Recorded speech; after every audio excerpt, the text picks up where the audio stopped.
બોર ખાઈને જે ઠળિયો નકામો સમજીને ફેંકી દઈએ છીએ ને સાહેબ, એ જ ઠળિયામાં બીજા હજારો બોર પેદા કરવાની તાકાત રહેલી હોય છે.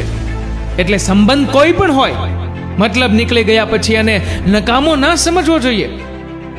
કોઈ પણ વાતને સાબિત કરવામાં શક્તિની નહીં પણ સહન શક્તિની જરૂર પડે છે.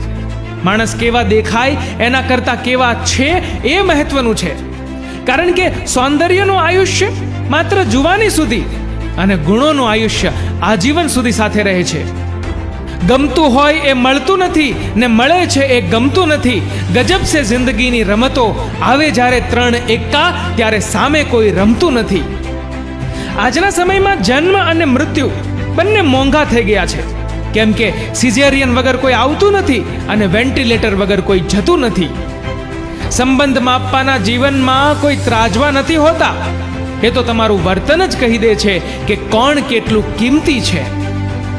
જે મળ્યું છે એમાં ખુશ છીએ વાલા, કેમ કે અમે જે જીવી રહ્યા છીએ એ હજી ઘણા લોકોનું સપનું છે.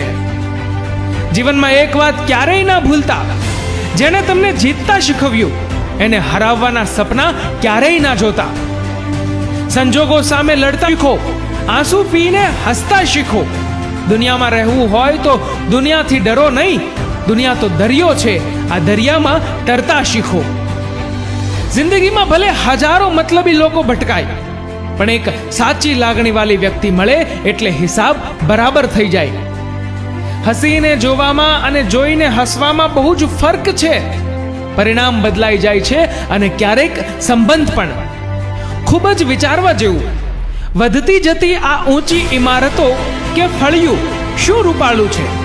ચકલીને પૂછો સિમેન્ટની છત કે નળિયું શું હુફાળું છે? બાલ્કની બોલે છે દરેક ઘરની ભાષા, ફળિયાના મોઢે તો તાળું છે. એસીનું બિલ એ બીજું કંઈ નથી, બસ ઝાડ કપાઈ ગયાનું ભાડું છે. મિત્રો, જો આ વિડીયો તમને પસંદ આવ્યો હોય તો વિડીયોને લાઈક કરજો, શેર કરજો અને તમારા કિંમતી મંતવ્યો નીચે આપેલા કમેન્ટ બોક્સમાં જરૂરથી જણાવજો.